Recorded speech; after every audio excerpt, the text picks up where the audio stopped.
Today I want to talk about the day of visitation.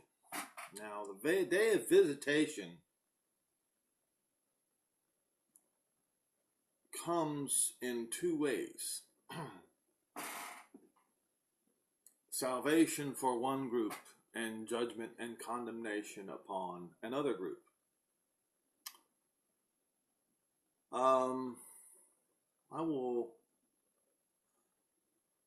first, for the Christians' sakes, I will go to 1 Peter 2 and verse 12. And this is for those of you Christians who don't believe that a day of visitation is coming. I've got news for you.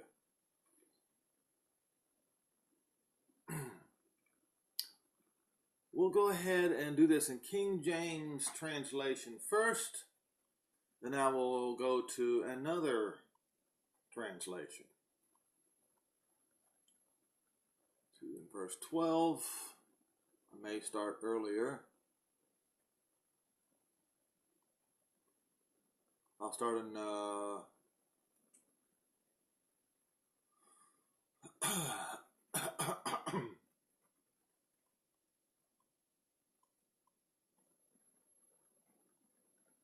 I'll start in verse 9. Now remember, Peter was an apostle only to the Gentiles. Only. He spoke to one particular Gentile for the sole purpose of revealing to him, Peter, about Gentiles being able to receive an election of grace. But in this particular epistle, he is speaking to Hebrews. He is speaking to Jews.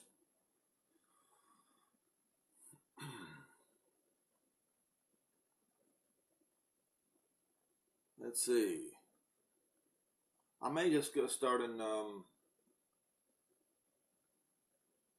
verse 4. To whom coming as unto a living stone, disallowed indeed of men, but chosen. In other words, this Messiah was not chosen of men, but he was chosen by Jehovah and precious. Yes, you also as lively stones are built upon a spiritual house, the holy priesthood, to offer up sacrifices which are not physical sacrifices, accepted to Jehovah by Yeshua Messiah. He's speaking to Hebrews here. This might be news to some Gentiles. Wherefore, also it is contained in the scripture, behold, I lay in Zion, not in Rome. No, I lay in Zion, a chief cornerstone, elect, precious, and he that believes on him shall not be confounded. And so what do we have here today among Christianity? They look to a fake stone in Rome.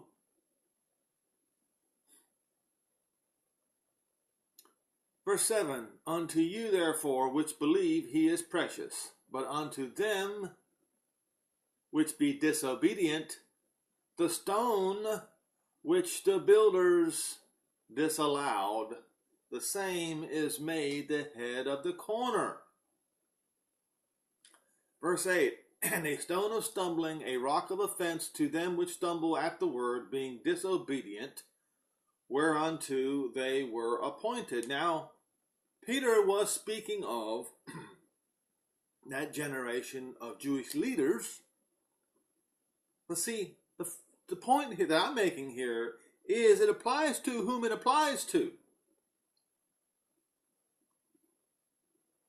You see, Christianity today believes that the stone is in Rome. No, it's not. The stone is the chief cornerstone of Zion and shall remain there forever. Verse 9, once again speaking to Hebrews, But you are a chosen generation, a royal priesthood, a holy nation, a peculiar people, that you might show forth the praises of him who has called you out of darkness into his marvelous light. Which in time past were not a people, but are now the people of Jehovah, which have not obtained mercy, but now have obtained mercy.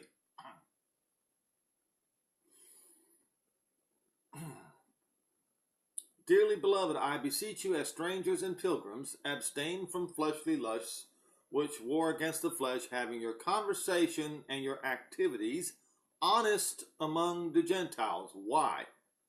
And he's speaking to Israelites concerning the Gentiles. Why?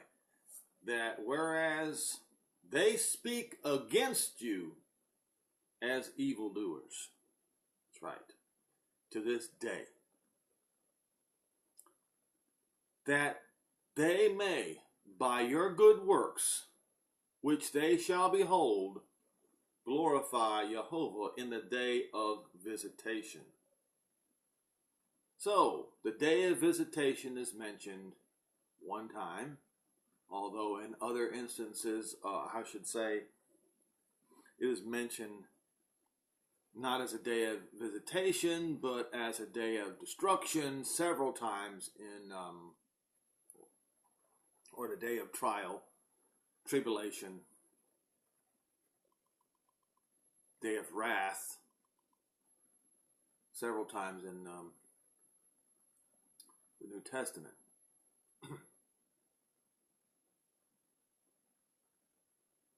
Okay.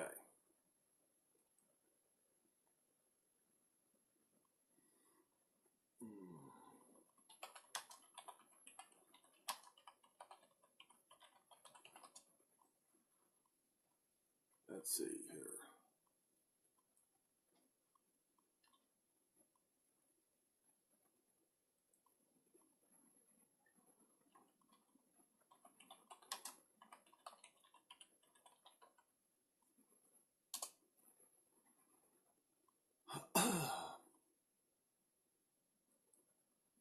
So I'm going to see if I can find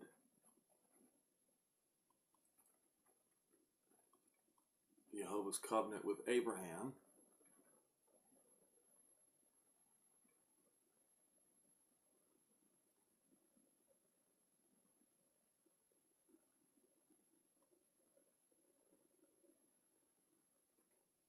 It doesn't say that term here, but Genesis 15 and verse 12, and when the sun was going down, a deep sleep fell upon Abram, and lo, a horror of great darkness fell upon him. And he said unto Abram, know surely that your seed shall be a stranger in a land that is not theirs, and shall serve them, and they will be afflicted for 400 years. Also that nation whom they shall serve will I judge. Let's look up that word judge in Strong's Concordance. And I want everyone to see a pattern that I'm going to show you.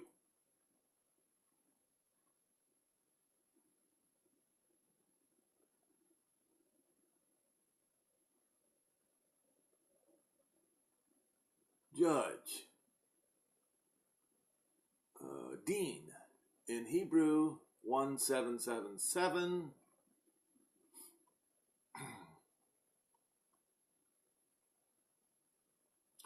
To administer. In other words, take over their power. Dispute, execute judgment, govern,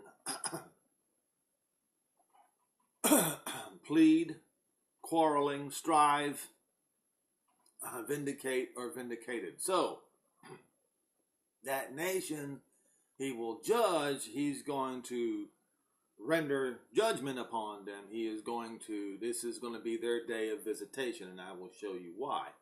So what I'm going to do now is, now you have to understand, I'm setting a table here. what you will see is a parallel, a pattern. So, when Jehovah took Israel out of the land of Egypt, he judged Egypt, put plagues upon them, and laid Egypt to ruin, killed Egypt's firstborn, and destroyed their armies in the Red Sea.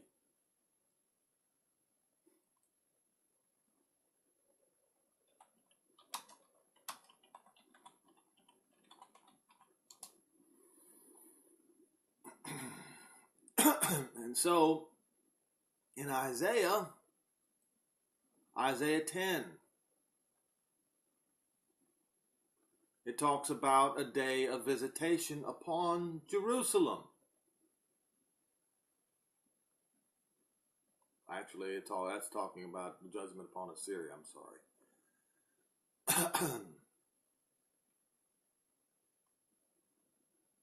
Well, we'll just go ahead and go there.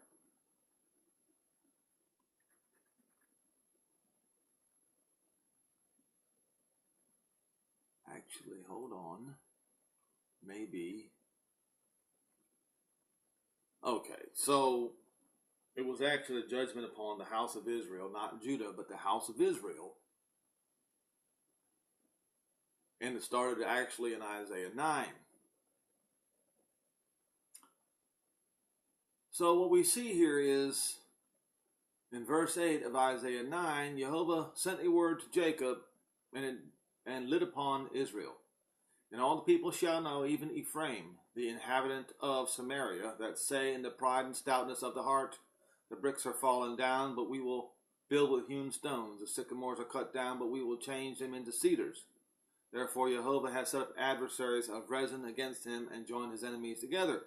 The Syrians in the front, and the Philistines from behind, and they shall devour Israel with open mouth. For all this anger is not turned away, but his hand is stretched out still. For the people turn not unto him that smites him, neither do they seek Jehovah of hosts. Therefore Jehovah will cut off Israel, head and tail, branch and root in one day, branch and rush in one day. The ancient and honorable, he is the head, and the prophet that teaches lies, he is the tail. For the leaders of this people cause them to err, that they are led of them are destroyed. And it talks about judgment against Israel's unrepentance. And then we will go to chapter 10. Woe unto them that decree unrighteous decrees, tyrants, that write grievous laws which they have prescribed, to turn aside the needy from justice, and to take away the right of the poor of my people, that widows might be prey, and that they may rob the fatherless. And what will you do in the day of visitation, in the desolation which shall come from far? To whom will you flee for help? So, the people who were sent to judge Israel were the Assyrians, who became the lost sheep of the house of Israel. Again, I'm telling you, notice a pattern here. Now, let me remind you that the lost sheep of the house of Israel were given a bill of divorcement. They were not allowed to come back until the very last days. So the only people that were allowed to come back are Yehuda or Jews. So, but then he turns his ire at Assyria.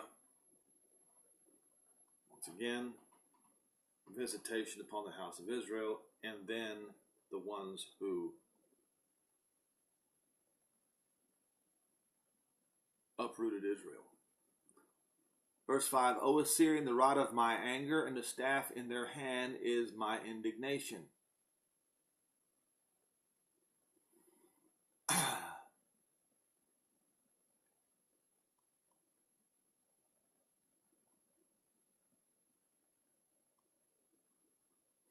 I will send him to a hypocritical nation, and against the people of my wrath I will give him a charge to take a spoil, to take a prey, and to tread them down like mire in the streets. Howbeit he means not so, neither does his heart think so, but it is in his heart to destroy and cut off many nations. For he says, Are not my princes altogether kings? Is not Calno as Carmishish? Is not Hamath as Arpad? Is not Samaria as Damascus? As my hand has found the kingdoms of the idols, and whose graven images did excel them of Jerusalem and Samaria, shall I not have done unto Samaria and her idols, so do to Jerusalem of her idols? Wherefore it shall come to pass, when Jehovah has performed his whole work upon Mount Zion and on Jerusalem,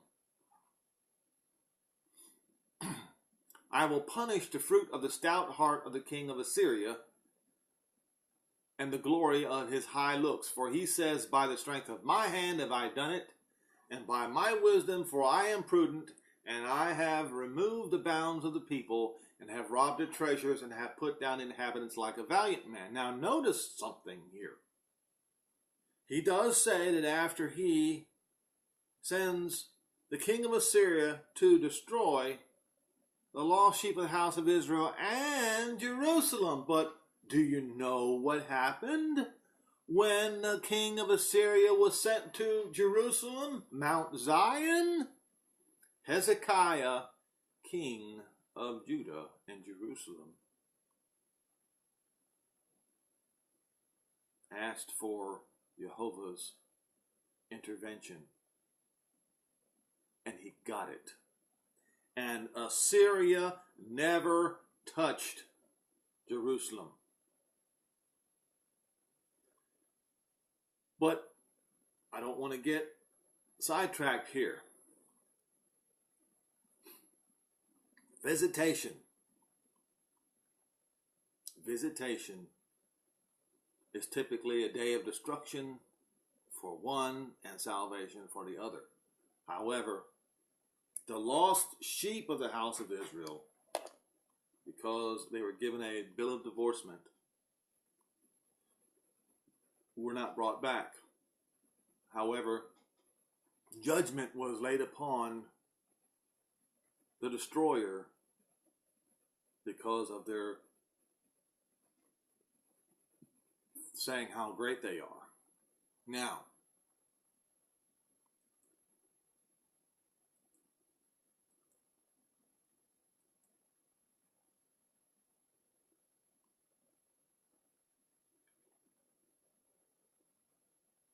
Jeremiah 50.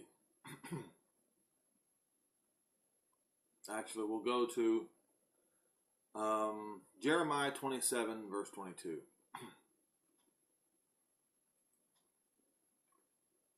And the whole of Jeremiah 27 is the yoke of Nebuchadnezzar.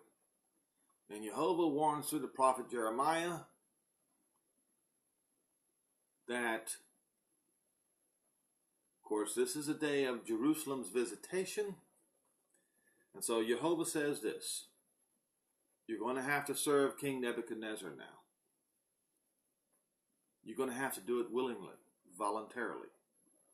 If you don't do it willingly and voluntarily, it will be done by force. The kings of Judah and Jerusalem refused. And so this is what Jehovah, the Holy One of Israel, had to say.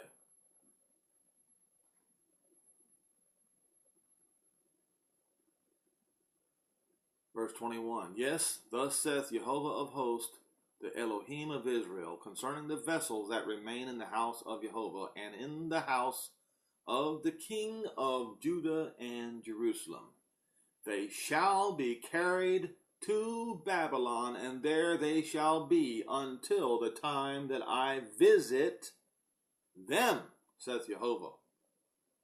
Then I will bring the vessels of the house of Jehovah and the house of the king of Judah and of Jerusalem. I will bring them up and restore them to this place. Okay? So the time of Babylon's visitation that is when he brings all the vessels, all his vessels, back to their place.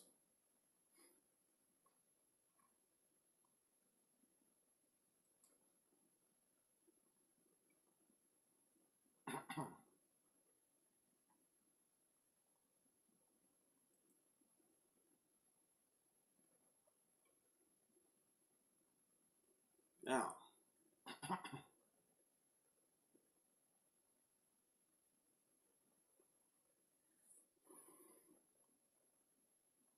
many times it talks about the year of visitation over and over and over again, but I'm going to show you Luke 19 and verse 44.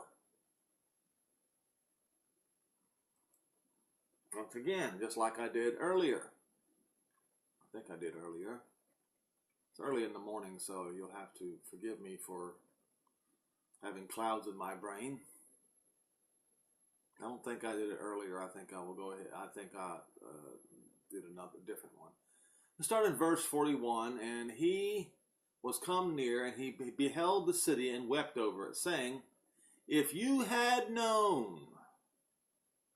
Now, folks, please, take his word for it. If you had known, even you, at least in this your day, their day, the things which belong unto your peace, but now they are hidden from your eyes. For the days shall come upon you that your enemies shall cast a trench about you, and compass you round, and keep you on every side. In other words, not allow anybody to come out. Besiege them. And shall lay you even to the ground, and your children inside, and they shall not leave in you one stone upon another, because you knew not the time of your visitation. Now what we're going to do is look up that word visitation in Greek, because it is now in the Greek.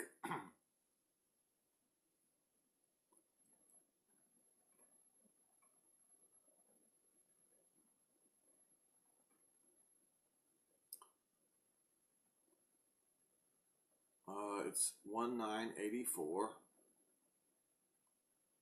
Episcope. Judgment. So it was a time of Israel's judgment. Jerusalem's judgment. Okay? So what he is saying, if they would have known that it was the time of their judgment, why was it a time of their judgment? Because wickedness abounded in the city of Jerusalem.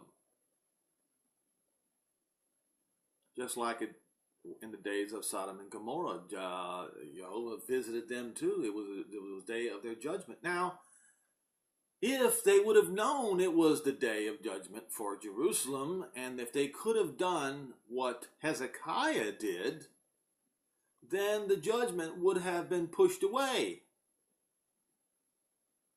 You see, this is why he was weeping over Jerusalem.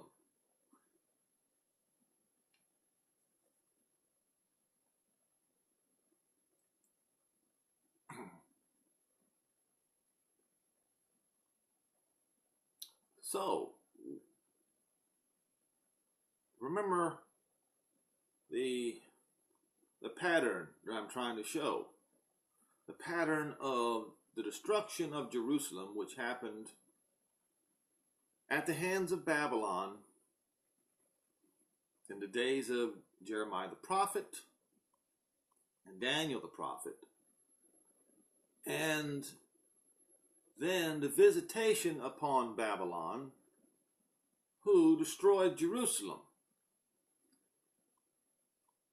Now, since the book of Revelation calls out a city of Babylon, it actually says that Babylon was 3. So when you go to the beginning, it was ancient Babylon, then it was Constantinople, but the last one was the destroyer of Jerusalem. When I say the last one, I mean the last one to be destroyed was actually the destroyer of Jerusalem. That one was saved for the very end, for Jehovah's personal vendetta. And just as all the vessels of Judah, Jerusalem, and all Israel, well, in the days of ancient Babylon, it wasn't all Israel, just Judah and Jerusalem. But just as in the days of ancient Babylon, that when the day of its visitation came and it was destroyed, so then was it the appointed time for all the vessels of Judah and Jerusalem to come back to Mount Zion. So in the last days, at the destruction of Israel's adversaries, when their day of visitation comes, why? Because Jerusalem's day of visitation already came. It was 67 AD, spring of 67 AD to the fall of 70 AD, 3.5 years. That is finished. There is no more day of visitation or day of judgment upon Jerusalem. There is only one day of judgment left.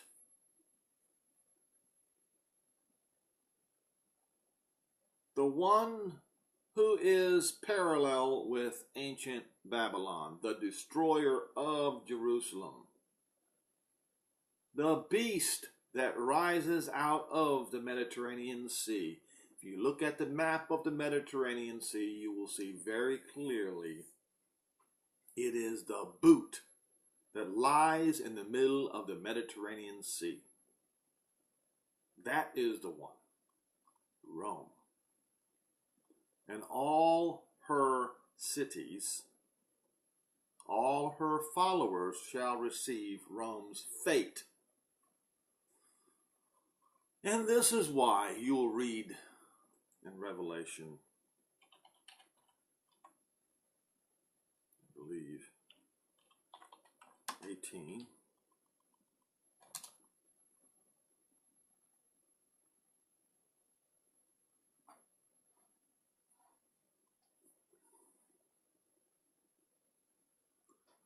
Revelation 18, verse 1, and after these things I saw another angel come down from heaven, having great power, and the earth was lit with his glory. And he cried mightily with a strong voice, saying, Babylon the Great is fallen, is fallen. Yes, that was said also about ancient Babylon, but this is about the persecutor of Israel in the last days, which was Rome.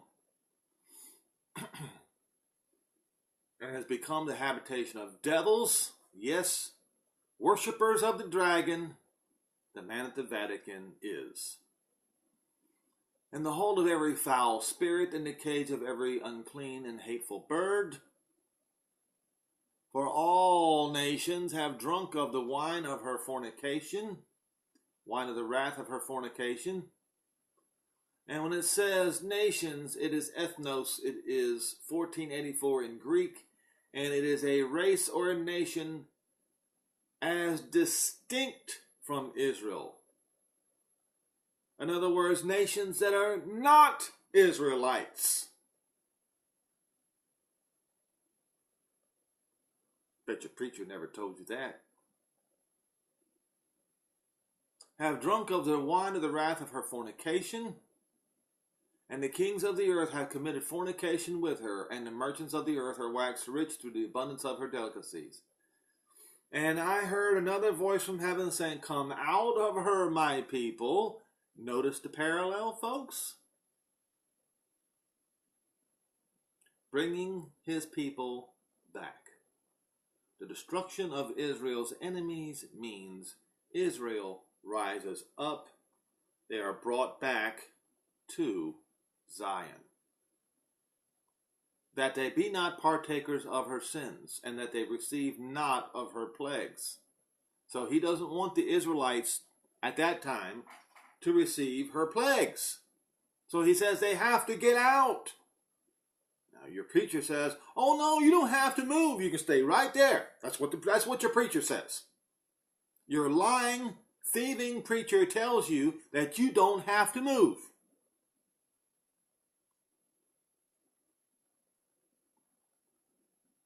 Kind of like, how do I put this?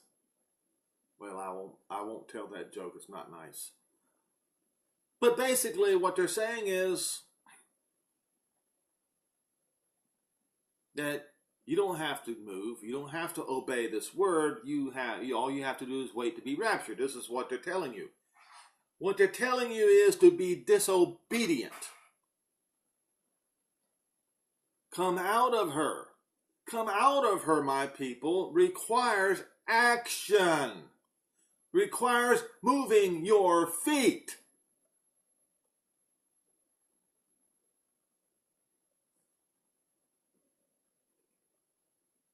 Verse 5, for her sins have reached unto heaven, and Jehovah has remembered, called to mind, to make mention of her iniquities. In other words, it is the day of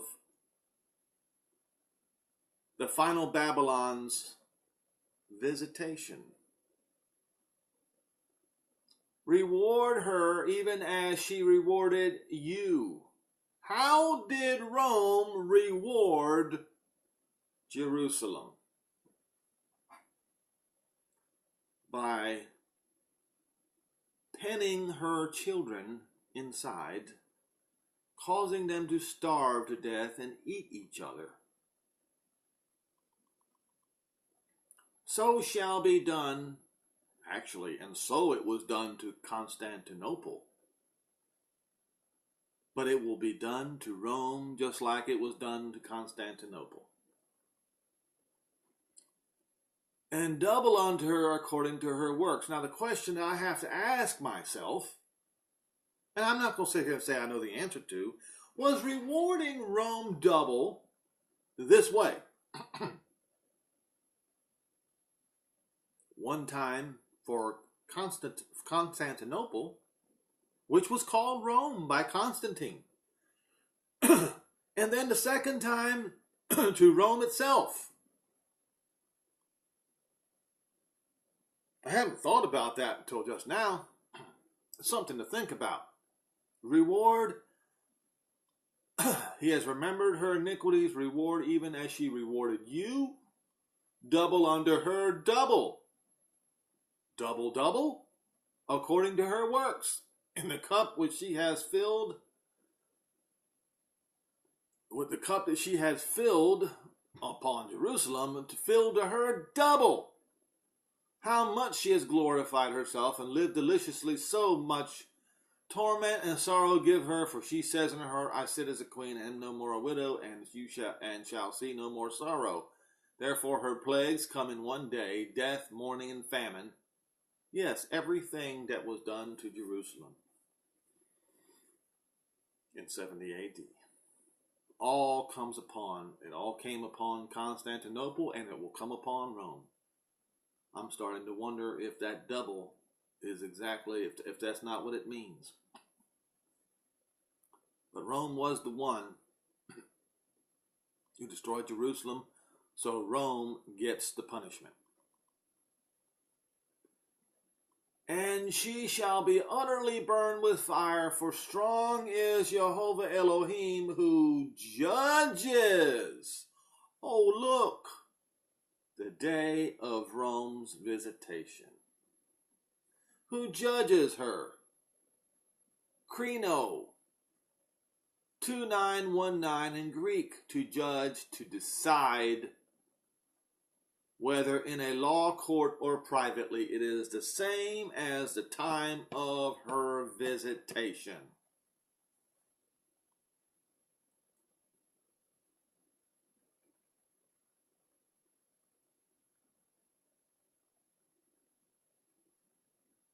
And this whole chapter is about the destruction of this horrifically sodomite city, and all the merchants weeping, all these figures around the world weeping because it's being destroyed. Who knows? Maybe what happened is a volcano erupted on it. Now, as I said before, Constantinople was destroyed by the Crusaders, the 10 Toes. Don't forget that. So what happens? What do the enemies of Rome do? Verse 20, rejoice over her, you heaven, you holy apostles and prophets, for Jehovah has avenged you on her. Why? What do you mean, avenged Rome on the apostles? The apostles were crucified in Rome, folks. They were cut asunder in Rome. And so Rome has to bear the judgment for what was done to the apostles. Also, what will be done, what they will have done to the to witnesses. Now here in verse 24, and in her was found the blood of prophets and of saints, that's the Jews, and of all that were slain upon the earth. So everyone who's ever been killed on the earth, period. Judgment, that judgment is going to be laid at the feet, laid on the city that destroyed Jerusalem the second time, Rome. Which means the followers of the man at the Vatican are complicit in the crimes of Rome, and those who do the rituals and practices of that man at the Vatican also are complicit in all the crimes of Rome. Christians, beware and prepare, because the time of your visitation is come.